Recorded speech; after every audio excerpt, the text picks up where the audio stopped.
Aviso: pode conter erro de tradução em português. Parte 11. As consequências do ataque. Ruby. Aqua. Ai gritou enquanto saltava de seu sono. Ela teve um sonho terrível de seus filhos sendo atacados por um estranho, resultado do medo que ela tinha do ataque da noite passada. Ai teve que acalmar sua respiração e se controlar novamente. Ai, você está bem? Ela ouviu Miyako perguntar. Miyako-san? Ela perguntou confusa. Ai ainda estava no sofá, embora tivesse um travesseiro e um cobertor sobre ela, o que a mantinha aquecida. Ela ainda estava vestida com suas roupas, mas tinha um leve brilho de suor frio que as deixava levemente úmidas. Ah, só um pesadelo. Miyako disse. O que aconteceu? Ela perguntou. Você estava dormindo sentada quando chegamos aqui. Miyako disse enquanto se sentava ao lado de Ai. Nós apenas deixamos você um pouco mais confortável. Ela disse. Miyako tinha uma chave reserva, caso precisasse deixar coisas em casa, então ela conseguiu entrar facilmente. Ela está acordada? Ai ouviu o presidente entrar na sala vindo do salão principal. Sim, só ainda um pouco abalada. Miyako disse. Estou feliz. Ele disse enquanto se sentava do lado oposto de Ai. Você está bem, Ai? Ele perguntou em um tom preocupado. De repente, todo o medo e terror da noite passada atingiram Ai. Sem adrenalina ou instintos maternos protetores para limpar sua mente, Ai sentiu toda a força do que aconteceu na noite passada atingi-la. Ela lutou para dizer enquanto seus olhos começavam a vazar lágrimas de medo e tristeza. Ai caiu nos braços de Miyako enquanto ela começava a chorar e soluçar. Sua personalidade confiante e protetora agora se foi e em seu lugar estava o medo e o terror de uma jovem que quase perdeu a vida. Ela soluçou nos braços de Miyako, que esfregou suas costas e disse que ficaria tudo bem. Ichigo ficou quieto durante todo o processo, incapaz de falar por causa de seus próprios medos de perder a garota que ele via como uma filha.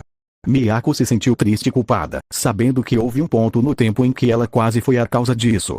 Se não fosse por aquele momento divino em que Kami possuiu as crianças, ela teria sido a única a arruinar a vida de Ai. Está tudo bem, Ai, você está segura. Ichigo disse enquanto colocava uma mão nas costas dela e as esfregava. Ele não era bom em confortar as pessoas. Aqua. Ela chorou. Ele era tão pequeno e indefeso. Ela soluçou. Ele está bem? Perguntou Miyako. Seu coração parou quando ela ouviu que ele estava potencialmente ferido. Ele o segurou pelo pescoço e colocou uma faca em sua garganta. Ele parecia tão pequeno e assustado. Ela soluçou. Eles estão dormindo, Ai. Ichigo disse. Nós os verificamos, eles estão bem. Apenas dormindo. Nós vamos preparar o café da manhã para você. Miyako disse. São 07, então ainda é cedo. Mamãe. Eles ouviram uma vozinha quando Ruby abriu a porta. Ruby ficou olhando para o grupo, seus olhos estavam tristes e ela parecia tão pequena e vulnerável quanto Aqua na noite anterior. Ai se afastou da filha por um momento para enxugar as lágrimas dos olhos. Ela respirou fundo antes de se virar de volta para a filha. Você dormiu bem, Ruby-chan? Ai perguntou com uma voz amorosa. Seus olhos, embora secos de lágrimas, ainda tinham um pouco de vermelhidão ao redor. Ela sorriu e sua voz não vacilou. Ruby pode ter chamado a atenção deles, mas Aqua abriu a porta primeiro. Ele viu Ai chorando e soluçando nos braços de Miyako. Você estava chorando, mamãe? Ruby perguntou. Não. Ai sorriu. Mamãe é forte demais para chorar. Eles estão vermelhos porque mamãe dormiu de bruços. Ela mentiu. Aqua viu mais uma vez o quanto Ai era especialista em mentir. Mesmo com todas essas emoções e medos que ela estava vivenciando agora, ela ainda mostrava uma personalidade de mãe calma, amorosa e confiante quando seus filhos estavam por perto. Qualquer dor ou hesitação em sua voz se foi substituída por uma voz doce e linda que fez até ele se sentir calmo e seguro. Se houve um momento em que ele realmente admirou a habilidade dela de mentir, foi aqui. Ela garantiu que não importa como se sentisse, seus filhos se sentiriam seguros e protegidos enquanto ela estivesse lá. Ou não, Aqua. Ai se levantou e correu até o filho. Ela quase escorregou no chão quando se ajoelhou na frente dele. O quê? Ele perguntou. Ai traçou um dedo ao longo do pescoço dele, fazendo-o estremecer levemente pela dor no pescoço. O rosto dela passou de amoroso para preocupado quando ela o viu estremecer. Você tem um hematoma no pescoço todo. Ela disse. Idiota. Ela se repreendeu. Eu estava tão entretida em meus pensamentos que não me certifiquei de que você estava bem. Não se preocupe, mamãe vai pegar um pouco de gelo. Ai se levantou e correu para o freezer. Ela tirou um pouco de gelo da bandeja e colocou em um saco plástico ziploc antes de fechá-lo. Ela então o embrulhou em uma toalha de papel para garantir que o gelo não tocasse a pele dele diretamente. Depois que ela terminou, ela quase deslizou para os joelhos novamente e gentilmente o colocou em seu pescoço. Está tudo bem. Ela acalmou enquanto Aqua estremecia novamente. Só continue com isso para que você possa melhorar. Não acho que seja exatamente assim que funciona, argumentou Aqua. Ele viu os hematomas e, na verdade, não eram ruins. Na verdade, você não quer colocar gelo em hematomas leves. Os hematomas são a maneira natural do corpo de induzir o fluxo sanguíneo em uma área danificada para repará-la de forma mais rápida. É por isso que os hematomas ocorrem. Você só deve aplicar quantidades generosas de gelo se houver inchaço que possa impedir o movimento ou as funções corporais normais. Bobagem, mamãe sempre tem razão. Ai disse, sua falta de conhecimento médico era aparente. Apesar de seus anos de faculdade de medicina, ninguém ouvia uma criança. Ele também não queria explicar como sabia tanto, então Aqua cedeu e pegou a bolsa de gelo e a segurou em seu pescoço. Pronto, o Dr. A está aqui para ajudar. Ela sorriu. Ela tentou tanto manter os filhos longe da mente deles, que Aqua não conseguiu ver o medo e a tristeza que ela havia expressado antes. Ai, precisamos conversar. Disse o presidente Shigo. Ok, ela disse. Precisamos saber o que aconteceu ontem à noite, disse ele. E uma explicação do porquê eu e meu marido tivemos que limpar sangue e dentes do chão, disse Miyako. Ai se levantou e sentou no sofá, Ruby e Aqua em cada um dos joelhos dela enquanto Ruby segurava Ai e Aqua mantinha a bolsa de gelo em seu pescoço. Aqua removeu o gelo de seu pescoço depois de um tempo. Não, Aqua-chan, mantenha o gelo. Ai disse. Ele cedeu novamente, embora não tenha pressionado, já que se você colocasse gelo, na verdade você só queria deixá-lo por não mais que 15 minutos antes de removê-lo. Como não havia inchaço, ele sentiu que 5 minutos seriam demais. Mas ninguém discute com a doutora Ai aparentemente, embora ele gostaria de ver seu PhD. Ai. Ichigo chamou sua atenção novamente. Ai explicou tudo o que aconteceu. O ataque inicial, quando Ryosuke invadiu com uma faca na garganta de Aqua, como ele disse coisas típicas de perseguidor e psicótico, e ameaçou ela e seus filhos. Ai explicou apenas os fatos do que aconteceu, mas intencionalmente deixou de fora seus sentimentos ou medos enquanto Aqua e Ruby estavam presentes. Você teve que lutar com ele? Perguntou Miyako, referindo-se ao sangue que encontrou, que claramente não era deles. Não, a porta ainda estava aberta, então o Eren realmente veio. Ela disse. Eren entrou. Ichigo perguntou. Sim, ele nos protegeu. Ai disse. Então ele foi embora, bem, mas como se tivesse fugido. Ela esclareceu. O que ele fez? Ichigo perguntou. Ele lutou contra ele. A personalidade de Ai quebrou por um momento, até mesmo Ichigo percebeu que era mentira. Ai, preciso saber o que Eren fez. Ele disse. Ai permaneceu em silêncio, olhando para baixo e estava muito insegura sobre o que dizer. Ela não queria dizer o que Eren disse porque sabia exatamente como Ichigo reagiria. Ele esfaqueou Ai? Ichigo perguntou. Como é que ela foi interrompida? Olha. Ichigo abriu o telefone.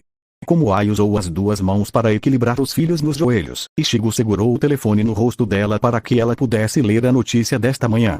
Era uma notícia sobre Ryosuke encontrada a alguns quilômetros de distância com uma faca no peito. Presumiu-se que ele escapou de seu agressor, mas ele morreu na rua no meio da noite antes que a polícia o encontrasse. Era tão tarde que algumas testemunhas oculares o viram mancar, mas presumiram que ele estava bêbado, sem perceber a faca que estava alojada em seu peito. É esse o homem que te atacou? Ichigo perguntou. O silêncio de Ai confirmou isso. Ichigo suspirou enquanto colocava o telefone no chão, garantindo que as crianças não pudessem vê-lo. Aqua não ficou surpreso que ele morreu.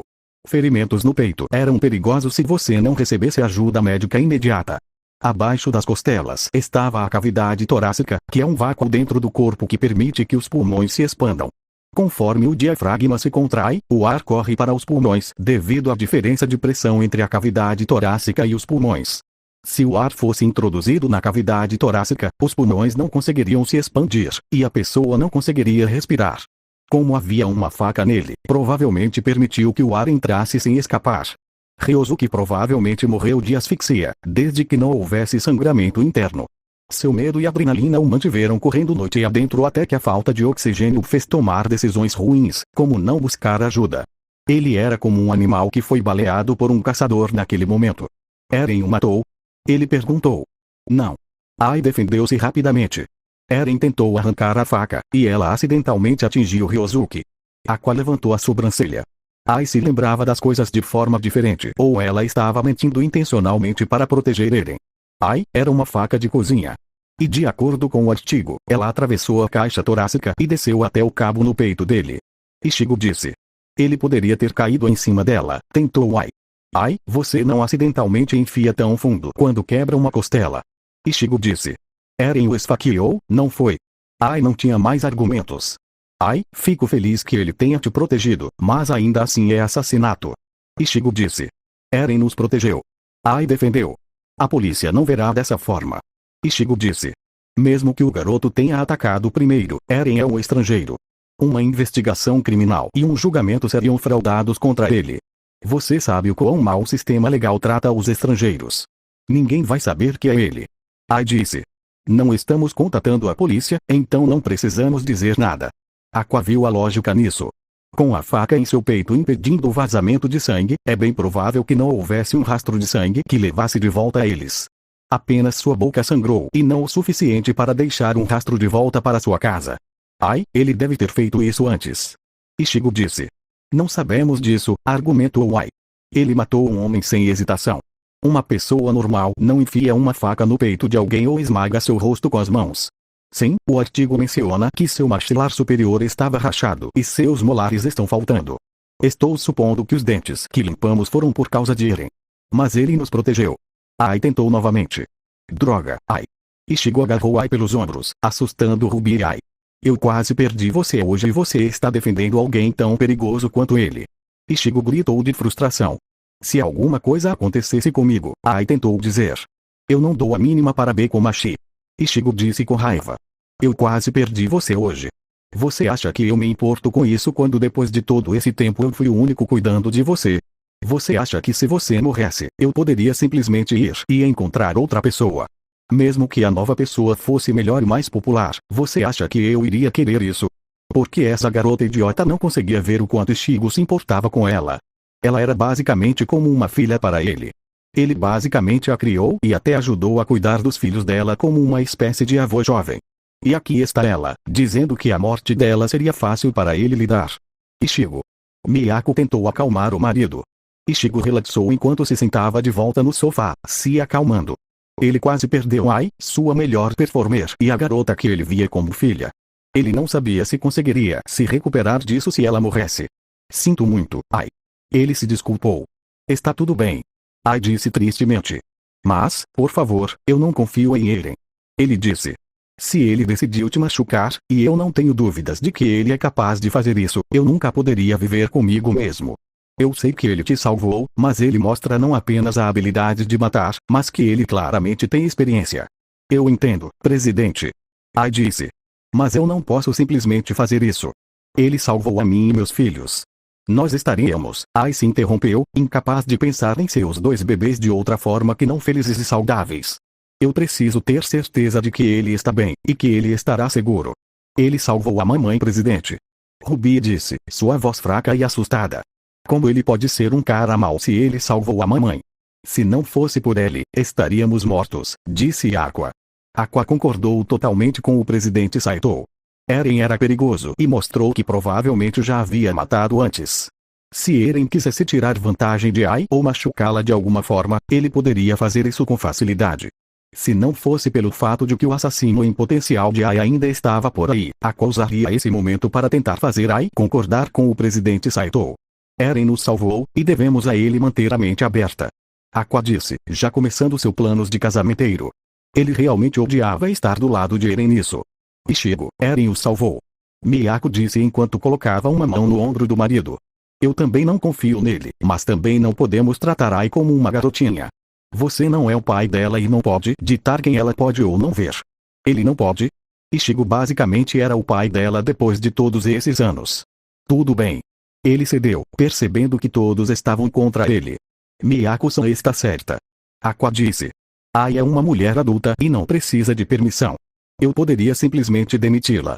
Ichigo disse em tom derrotado. E perder B o quê? Miyako perguntou. Não se preocupe, Miyako-san, mesmo que ele me demita, eu ainda aparecerei para o ensaio.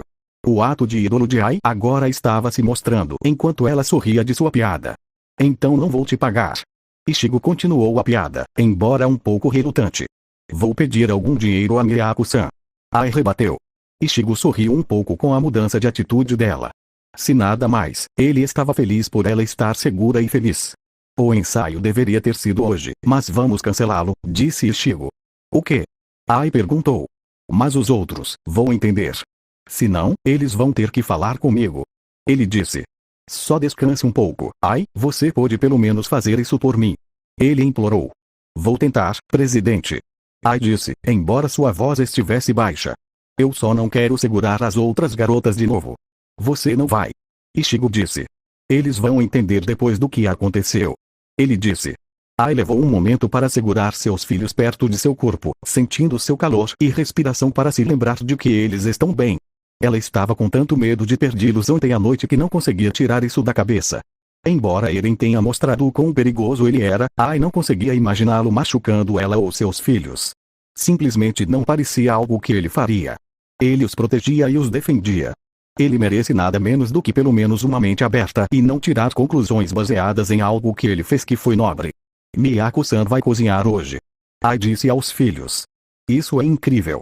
Ruby disse, tirando sua mente dos eventos anteriores. Eu amo muito a comida dela. Ei, o que isso significa? Ai perguntou, com um tom de brincadeira ofendido claro em sua voz. E a comida da mamãe? Ela perguntou. Está tudo bem. Ruby riu, provocando sua mãe intencionalmente. Noite anterior o restaurante que Eren chegou era um local simples em uma rua que ele não conseguia nomear. Com o quão tarde era, o restaurante estava em fase de fechamento para a noite, então não havia clientes. Eren não planejou isso, mas acabou funcionando a seu favor. Eren entrou no restaurante que parecia ter várias cabines com pratos redondos no centro da mesa, que pareciam ser algum tipo de lareira ou chapa quente para cozinhar. Havia um tema geral de cores vermelho e marrom ao redor da sala principal com decorações em estilo oriental. Parecia semelhante a algumas das decorações que ele se lembrava de ter visto na embaixada de Izuru. Havia uma garota vestida com uma camisa preta de botões e calças pretas atrás do balcão. Ela estava ocupada contando o dinheiro que ganharam no dia quando Eren entrou. A garota notou Eren e fez um X com os braços, provavelmente indicando que eles estavam fechados. Sarri, tá bom. Ela disse, com um sotaque tão quebrado que era difícil entendê-la. Preciso ver seu chefe. Eren tentou mesmo assim. Chefe? Perguntou a garota. A pessoa que é dona deste lugar. Eren esclareceu. A garota não entendeu completamente, mas foi até os fundos para chamar o dono do restaurante. Ela olhou para Eren com desconfiança, o que não era surpreendente, já que ele estava com o capuz levantado do moletom e o cabelo escondia seu rosto. Eren esperou alguns minutos enquanto o dono do restaurante saía. Ele era um homem mais velho, talvez na casa dos 40 anos, com uma barriga grande e óculos no rosto. Ele usava um terno preto simples com que Eren presumiu ser um crachá. Sinto muito, mas estamos fechados, disse o homem. Disseram-me para lhe dar uma mensagem. Eren disse calmamente, embora fosse um pouco forçado, já que ele estava lutando para controlar suas emoções. Uma mensagem? O homem perguntou, sentindo um pouco de medo passar por ele. Você pegou o dinheiro emprestado e não pagou. Eren disse ao homem. Olha, estou apenas lutando com os pagamentos. Ele disse. O negócio não está indo tão bem quanto eu pensava, e minha esposa acabou de engravidar do nosso terceiro filho. Ele implorou. O homem estava claramente preocupado e confuso. A Yakuza estava empregando estrangeiros agora. Embora a garota não entendesse, ela conseguia entender que seu chefe estava com medo do homem suspeito. Eu não me importo. Eren endureceu seu coração diante da situação do homem. Eu não me importo se é pago ou não, estou aqui para entregar uma mensagem. Eren se aproximou. O homem recuou com medo, aterrorizado com o que Eren faria com ele. A garota também recuou, com medo do que aconteceria com seu chefe. Ela entendeu que esse homem era uma ameaça. A garota enfiou a mão no bolso para tirar um telefone, provavelmente para chamar as autoridades. Eren sacou sua pistola Marlin personalizada e apontou para a garota. A garota parou no meio do caminho enquanto olhava diretamente para a pistola. Eren não tinha a intenção de machucar a garota, mas sabia que precisava impedi-la de usar seu telefone móvel. Espere. O homem disse, erguendo as mãos e se colocando entre Eren e a garota. Ela é minha filha, por favor, não. Ele implorou. Não estou a fim de jogos. Eren disse. Eles querem que você aprenda uma lição. O homem sabia o que isso significava. Eles já o ameaçavam, e agora era hora de pagar pelas consequências. Ele sabia que Eren iria machucá-lo muito. Por favor, deixe minha filha ir embora. O homem implorou. Eu não quero que ela veja isso. Eren se sentiu péssimo com a situação. Claramente, esse era um homem desesperado que precisava de dinheiro para manter seu negócio funcionando e manter sua família alimentada. Ele era apenas um homem inocente cujo único erro foi pegar dinheiro emprestado que não conseguia pagar. Eren se sentia completamente diferente de si mesmo. Por mais desesperado que estivesse por dinheiro, porque ele estava fazendo o trabalho sujo de um criminoso canalha. Porque ele estava machucando um homem inocente quando não fez nada de errado. Eren sabia que era um demônio. Mesmo o pior humano vivo não tinha tantos mortos em sua alma quanto Eren. Eren matou tantas pessoas inocentes das piores maneiras possíveis. Primeiro seu ataque a Marley, que ele usou os civis como ferramentas e os matou quando atacou. Então quando ele liderou o golpe contra Parades, que colocou alguns soldados inocentes no fogo cruzado. Finalmente, o estrondo, sua própria forma de genocídio global. Toda vez que ele fazia isso, ele continuava seguindo em frente. Lutando para ganhar sua liberdade e proteger sua ilha. Ele disse a si mesmo que não importava o que acontecesse, ele lutaria e seguiria em frente. Mesmo quando chegou aqui, neste mundo alienígena, Eren continuou avançando. Ele continuou lutando e machucando pessoas porque não tinha outra escolha. Ele tinha que sobreviver. Ele tinha que lutar. Mesmo que isso significasse machucar algumas pessoas inocentes, ele continuaria a lutar por sua liberdade e sua vida.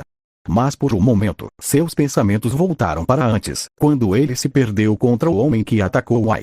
Ele não sentiu pena de um homem que tentou assassinar uma mulher e seus filhos, mas tudo o que ele conseguia pensar era no rosto dela quando ela olhava para ele. Aquele olhar, Ai de joelhos, segurando o filho nos braços e olhando para ele com medo. Lágrimas ameaçando derramar e seus olhos arregalados em choque com o que Eren fez. Mesmo que fosse para salvá-la, Eren não conseguia deixar de pensar no rosto dela daquele jeito. Ele sabia que era um demônio, o diabo de Parades. Mas mesmo assim, ter alguém como ela aterrorizada por ele era um golpe em sua alma. O quanto ele parecia um demônio para ela, uma mulher que era tão inocente quanto possível. Claro, Ai teve uma vida difícil. Mas abuso não era um problema tão grande para Eren. Ela não viu as duras realidades deste mundo. Não viu monstros devorarem seus entes queridos ou acordar todos os dias com outro companheiro de beliche desaparecido porque uma missão deu errado. Ela não viu as explosões e a pura falta de empatia quando os Eldianos foram ordenados a atacar até a morte. Ver seu rosto gentil e inocente contorcido em um rosto de medo e horror fez Eren se sentir mal e culpado. Fique onde está. Eren disse enquanto caminhava até o homem. E espere. O homem implorou.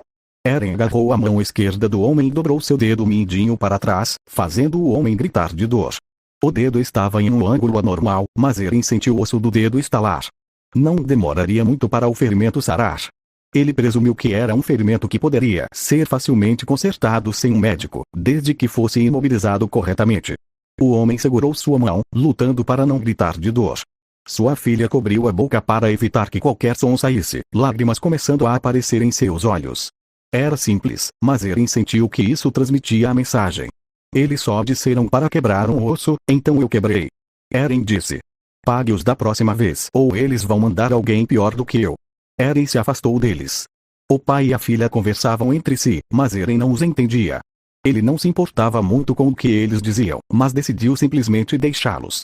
Na porta do restaurante, parado do lado de fora da entrada parcialmente aberta, estava Sergei, que observava Eren de fora. Eren ficou chateado que Sergei estava ali, o que implicava que o criminoso estava seguindo. Ao contrário do perseguidor, Eren não conseguiu perceber Sergei o seguindo, o que significa que o homem mais velho era muito mais sutil. Um dedo quebrado? Sergei perguntou enquanto Eren saía do restaurante. Acho que o chefe da Yakuza pretendia que você fizesse mais do que isso. Como se eu me importasse com o que ele disse. Eren disse a Sergei. Ele pediu um osso quebrado, o dedo do homem está quebrado. Fim do trabalho. Há algo a dizer sobre ignorar intencionalmente o espírito de uma ordem, disse Sergei. Ele disse para você me seguir. Eren perguntou. Eu não trabalho para a Yakuza. Sergei disse. Então não, eu não tenho ordens para seguir você. Então por que você está aqui? Eren perguntou. Estou curioso para saber como você se sairia do trabalho. Então, eu te segui um pouco. Até vi uma coisa desagradável que aconteceu no apartamento. Fiquei imaginando porque havia um homem mancando com uma faca no peito. Sergei disse. Você meio que falhou no trabalho. Ele não vai ficar feliz. Como eu disse, não me importo. Eren repetiu. Sergei suspirou devido à atitude precipitada de Eren. Sergei sabia que Eren era cabeça dura, mas o garoto ia acabar matando a si mesmo ou alguém que ele gosta. Deixe-me levá-lo para casa. Sergei apontou para seu carro. Tudo bem. Eren disse. Foi uma curta viagem até sua casa, talvez 10 minutos. Eren andou todo o caminho até lá em um ritmo mais rápido, então levou 1 hora para chegar ao restaurante. Não foi grande coisa para ele. Eren estava acostumado a longas marchas enquanto estava nos escoteiros e no exército marteliano. Sabe, dá para perceber que você não está bem da cabeça. Sergei começou. É mesmo? Disse Eren, preferindo manter o foco fora da janela. Você matou o perseguidor e machucou o empresário. Estou me perguntando o que está se passando na cabeça. Sergei tentou novamente. Eren permaneceu em silêncio. Sergei suspirou novamente, notando o quão frágil Eren estava agora. O garoto estava claramente sofrendo e não deixava ninguém entrar em sua vida para ajudá-lo. Sabe, eu me perguntava como você se sairia na vida criminosa. Sergei começou. Você é habilidoso, mas ainda é novo nisso. Você ainda tem limites que não quer cruzar, mas ainda cruza de qualquer maneira. Sergei disse. Eu cruzei muitos limites há muito tempo, disse Eren. Durante a guerra, Sergei perguntou, pegando Eren de surpresa. Não sei em qual guerra você lutou ou por qual bandeira lutou, mas posso dizer que você tem arrependimentos. Você não sabe de nada. Eren disse. Eu sei que você provavelmente matou pessoas inocentes antes, Sergei adivinhou. Fique quieto. Eren disse com raiva.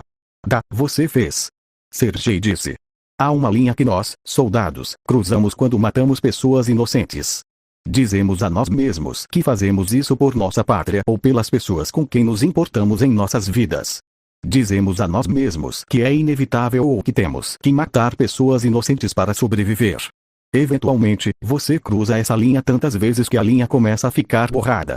Eren respirou fundo, ficando chateado enquanto Sergei continuava a falar. Então você chega ao mundo e descobre que ainda há uma luta a ser travada. Sem família ou país para lutar, dizemos a nós mesmos que estamos desesperados. Lutamos para sobreviver e agora não conseguimos mais encontrar uma razão para cruzar essa linha, mas fizemos isso tanto que mal conseguimos mais reconhecer. Há algum sentido nisso? Eren perguntou. Eu deveria me sentir mal e ser um hipócrita. Dizer a mim mesmo que depois de tudo que fiz, agora eu deveria me sentir mal pelo que faço. Eren se virou para encarar Sergei. Você acha que isso muda o que eu fiz antes? Eu sei que você se sente mal, garoto. Sergei disse. Eu sei que você não quer machucar pessoas inocentes. Você quer viver longe disso, mas as circunstâncias impedem isso.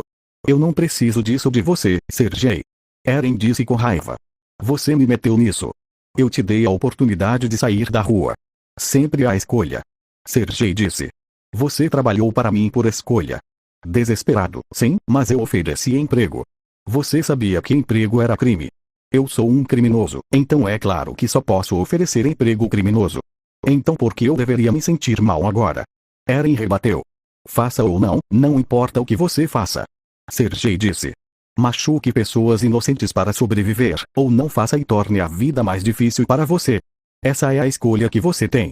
Você cruzou essa linha agora porque decidiu que sua vida e liberdade são mais importantes do que a vida de uma pessoa inocente. Que acima de tudo, sua felicidade e padrão de vida são mais importantes. Esse conselho vem de um criminoso. Eren rebateu. Você está certo. Sergei riu. Eu sou um criminoso, então não vou julgar sua decisão. Tudo que estou lhe dizendo é que você tem que decidir se quer priorizar sua vida ou sua moral. Pouquíssimas pessoas conseguem fazer as duas coisas. Houve um silêncio que se seguiu depois que Sergei falou. Eren não se importou em pensar nas palavras do homem mais velho. Sergei disse que estava em uma guerra, talvez ele tenha matado pessoas inocentes.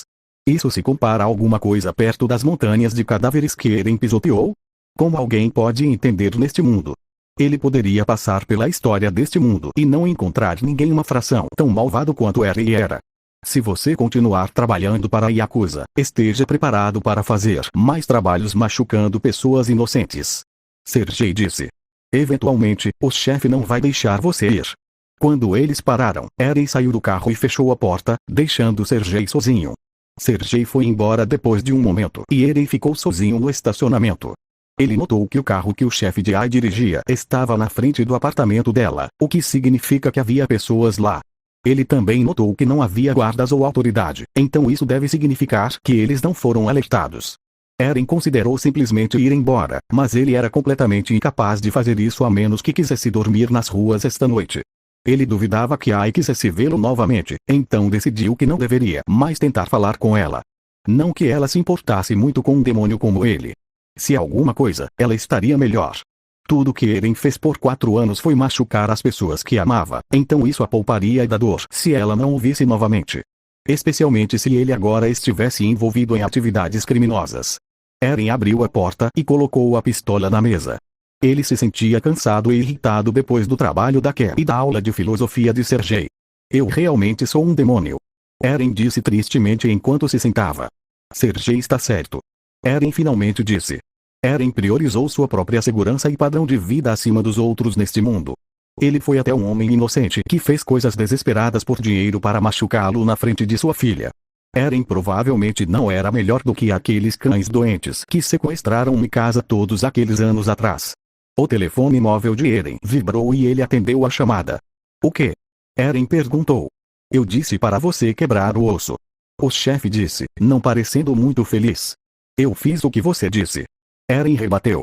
Não gosto de homens fracos que ignoram intencionalmente o significado das minhas ordens. Disse o chefe. E eu não dou a mínima para um homem que me manda extorquir um homem indefeso e desesperado.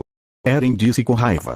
Eu entendo que estou desesperado, mas não vou deixar que isso seja uma maneira de você me controlar. Eu tentei controlar você, garoto. O chefe perguntou. Não brinque comigo. Eren disse. Você está me manipulando. Tentando me fazer o que você quer. Você mantém esse desespero sobre mim sem parar e não tenho dúvidas de que eventualmente você tentará me alavancar. Eren rebateu. É nisso que você acredita? Ele perguntou. Eu não sou estúpido. Eren disse com raiva. E estou cansado de todos neste maldito lugar presumirem que eu sou estúpido. Você quer que eu trabalhe para você, então eu farei. Mas se você me mandar atrás de algum idiota desesperado de novo, então eu não hesitarei em dizer para você ir para o inferno. Nem permitirei que você me influencie como um cachorro. Houve silêncio por um momento, mas Eren se certificou de que a mensagem fosse bem compreendida. Para o inferno com esse homem que o usou para um trabalho tão mesquinho. Vou permitir isso por enquanto, garoto. O chefe disse. Mas tome cuidado com o que diz, você está se tornando muito menos interessante para mim agora. Eu não me importo. Eren disse, embora duvidasse que o chefe tivesse ouvido, já que ele desligou. Eren jogou o telefone na mesa, sentindo-se chateado com toda a situação. Eren não era escravo ou peão de ninguém, e ele se recusava a ser um. Ele não se importava com quem ele chateava ou se o chefe enviaria pessoas atrás dele. Ou ele lutaria contra a Yakuza ou morreria. Era simples assim. Talvez tenha sido hipócrita da parte dele traçar uma linha em vidas inocentes agora depois de tudo que ele fez em seu mundo, mas se Eren era um demônio de qualquer maneira, por que não ser um hipócrita também? Um demônio é um hipócrita de qualquer maneira, então por que não? Ele faria isso do seu jeito e de mais ninguém. Os Yakuza não eram os batedores ou os MPS. Eles não eram pessoas que tinham poder sobre ele se eles decidissem tirar seus recursos dele, então Eren encontraria outra maneira de lutar. Eren olhou para o relógio e viu que era quase meia-noite. Eren se sentia exausto de todo esse dia. Primeiro o dia com Ai, depois o ataque e agora esse maldito trabalho. Suas emoções hoje foram para todo lugar várias vezes que ele sentiu como se estivesse lutando para se manter sob controle. Ele se sentia cansado, doente com uma dor de cabeça enorme. Eren tirou as botas e a camisa e deitou-se na cama, desejando dormir. Com todas as emoções de hoje, foi fácil para ele adormecer. Fim da parte 11.